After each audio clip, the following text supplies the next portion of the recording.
the height, weight, and body weight. Okay. So, according to her, the vital signs is a clinical measurement of the body's most basic function.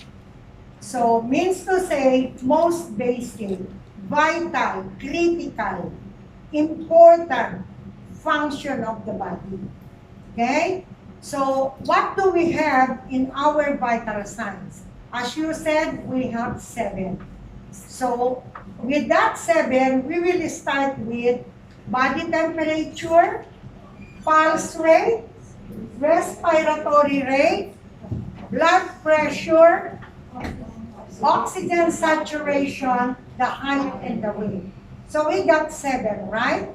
Okay. So why we will do it? Why we will take the measurement? Why do we do it? What is the indication? What is the purpose? Why we are going to do it? Why?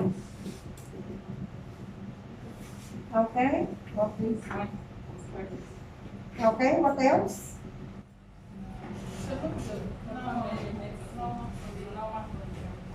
You stand up and down, you stand. You want to say something? You just stand up and say it. Okay, one is a baseline comparison because the doctor wants to see what will be, he will be comparing it from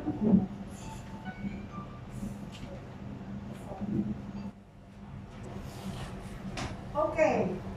So what? Where did I stop?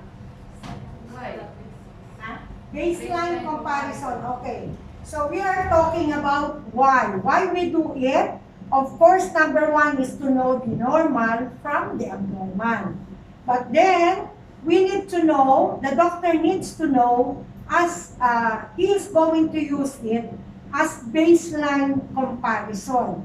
Just like, for example, the patient came and the patient has temperature of 38, and after 2 days or after just 15 minutes, the doctor asked again to check the temperature. So it went down to 37.5. So this is the doctor's comparison to the baseline. Baseline is the first that you have taken to compare it to the second that you have taken next. Okay, so there is the baseline comparison. The other thing is for the effectiveness of antibiotic therapy. So number 1 here also is the temperature. So the doctor, according to our scenario at the first, patient is going to be given like antibiotic. So the temperature that time was 39. So after 3 days of taking the antibiotic therapy, so the doctor has asked the patient to come back to the clinic or to the hospital to get another temperature checking to check whether there is any effectiveness of antibiotic in what the doctor has given. So the 3rd day, temperature goes down to 37.5. So means to say, the antibiotic therapy that was given by the doctor was effective for the patient that was managed by the doctor. So another thing is for nutritional assessment. So nutritional assessment, when the patient comes, like to be assessed, whether the patient is very thin or the patient is too big, so the doctor will have to check the height and the weight. So together, of course, with all of those tests, so he will be doing all of those vital signs. So in vital signs, he's going to check whether anything from the height or the weight is relevant to the measurement, the body measurement of your patient. Okay? So like for example, if it is less, patient is too big and maybe short, or too big but I mean, it is not, the body is not that muscles. So the doctor is going to refer the patient to the nutritionist or dietitian to manage the nutritional status of your patient. The last one is to monitor the blood transfusion reaction. Because number one, blood transfusion reaction, it can cause, the patient fatal. To the worst is death. Okay? So any rise in temperature will be, the doctor will be checking it because any rise in temperature will indicate that the patient is having an allergy or the patient is having some symptoms of negative or positive reaction to the blood. Okay? Good evening. So automatically that time, the doctor will stop or hold the blood transfusion.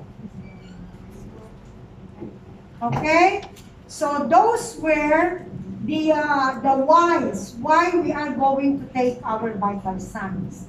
So now we are going to do our body temperature. We'll start with body temperature. Okay? So what is body temperature?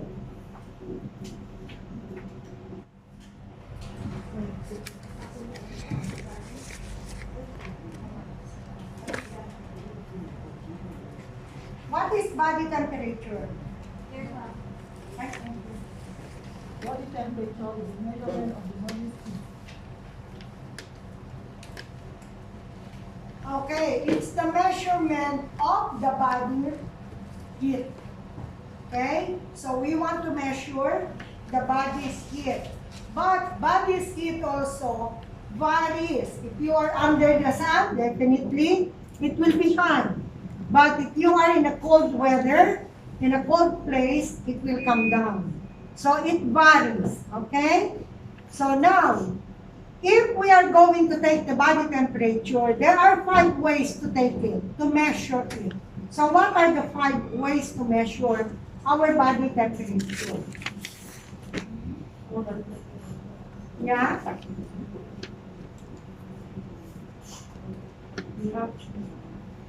Temporal by the skin, Okay, electronic by the ear, okay, we have the oral by the mouth, because of the mouth.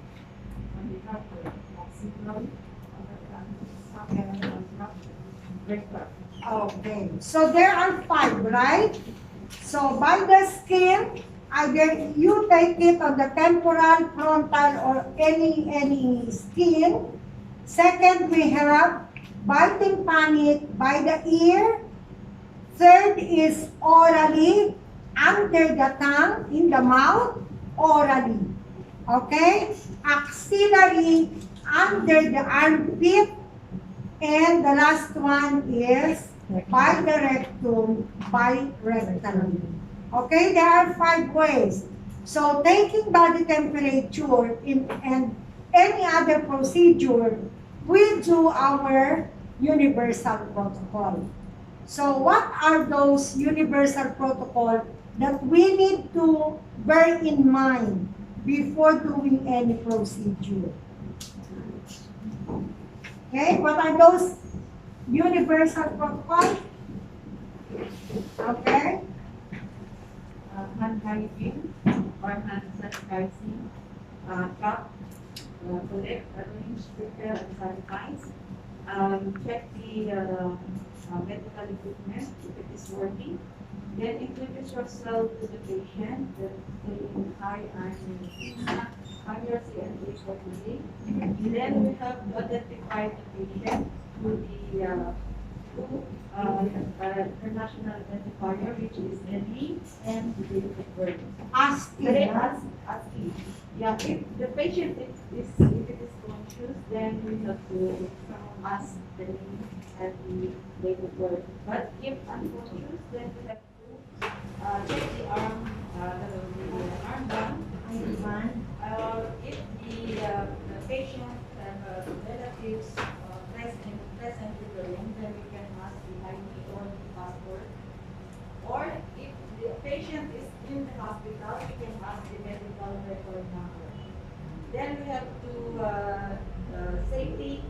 provide safety to the patient, ensuring the bed is locked and the side way, and the other side is up, and the other side should be down for performing the procedure.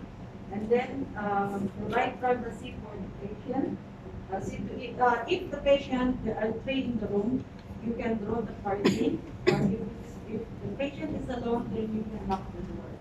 And the last one is the appropriate PPE based on the transmission precaution through blood and droplet. Droplet, airborne, and contact. Okay, that is also ABC, you know? Airborne, B, what is B? It's not ABC. Oo. Airborne, contact, oil, respiratory, B. AC. Okay? Always make something like you will remember. Okay, so that you will not forget.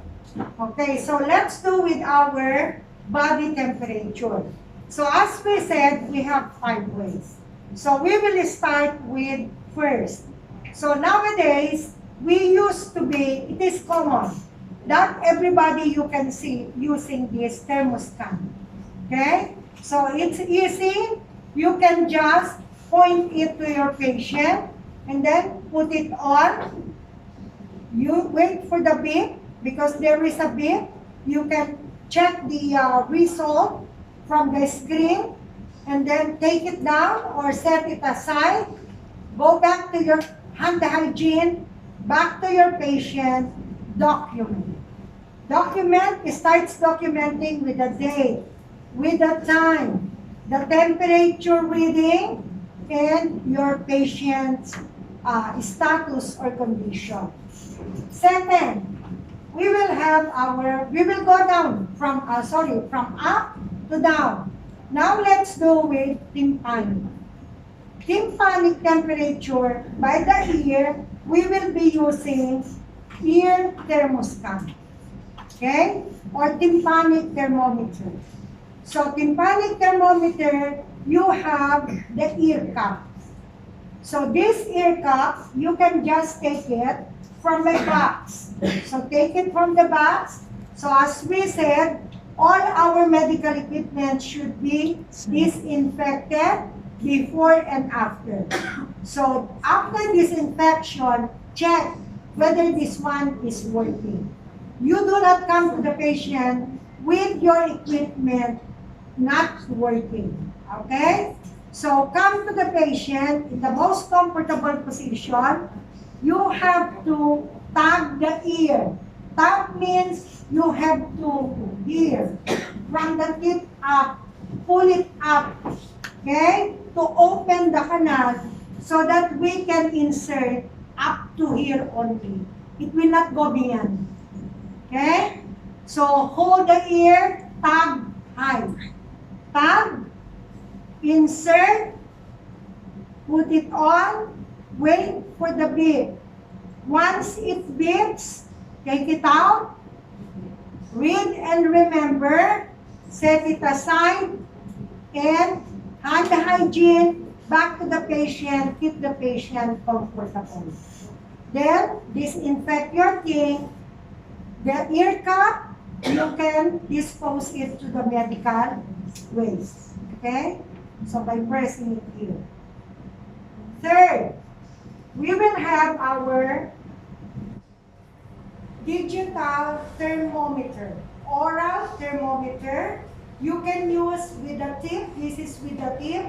You can use it for the oral as well as axilla. Okay? With the tip. This is a metal tip. Okay? So we will be inserting only the tip.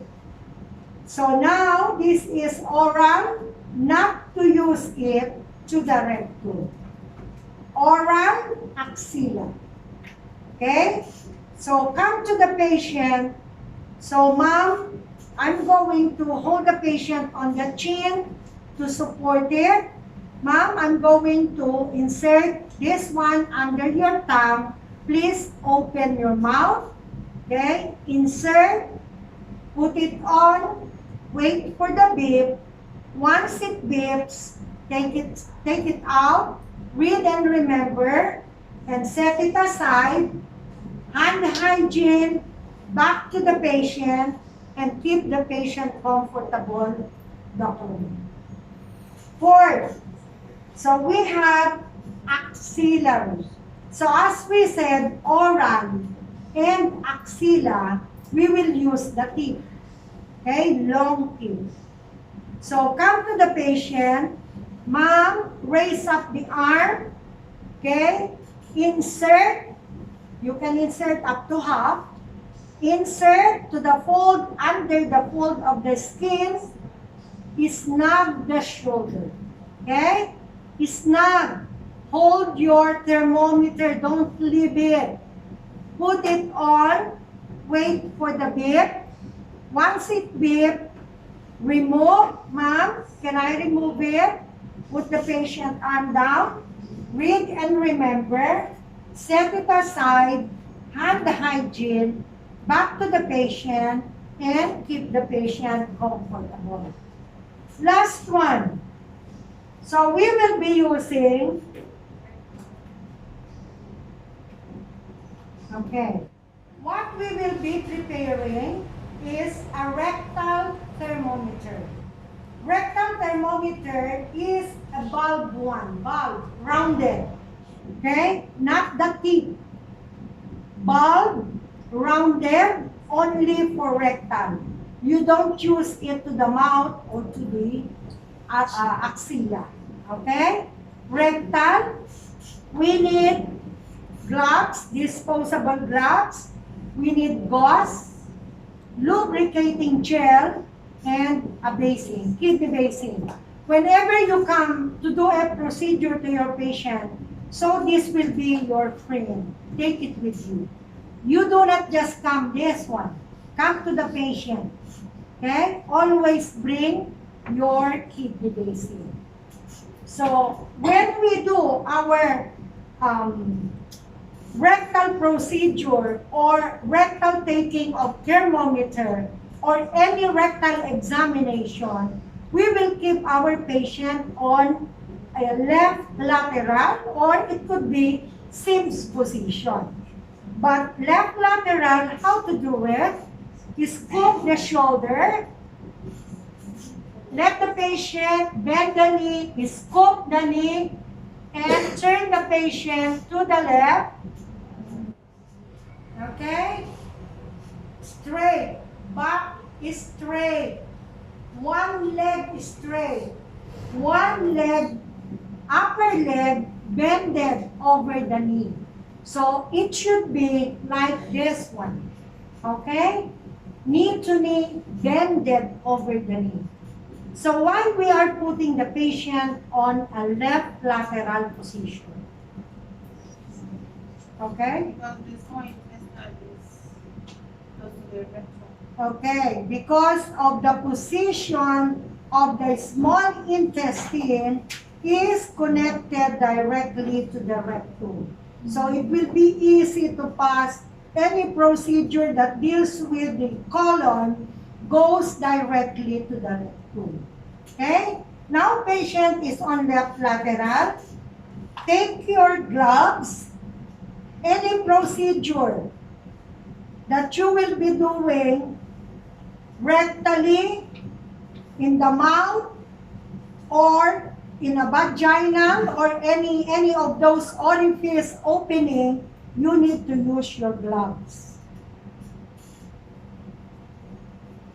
Okay, so put on your gloves, get a gauze,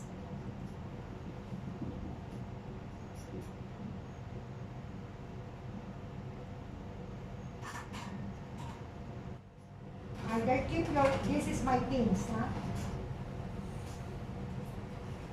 Okay, so keep your gauze, squeeze little of your lubricant, get your thermometer, coat only the tip. You do not insert the whole thing, only the tip.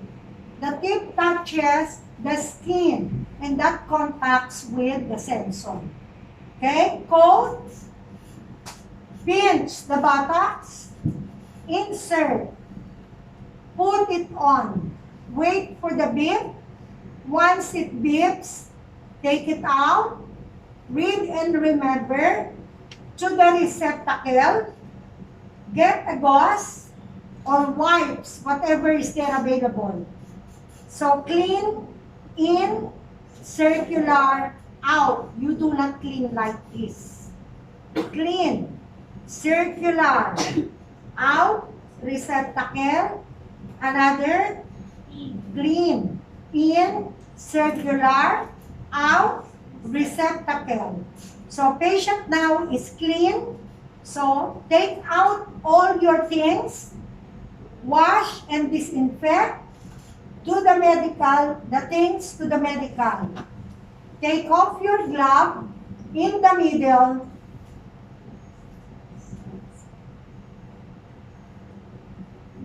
Clasp it, 2 fingers out, cover it all, receptacle, and, this one to the medical waste, hand hygiene, back to your patient, scoop, back to the same position, supine, keep your patient undies, pampers, whatever, cover your patient, and keep the patient comfortable, and document.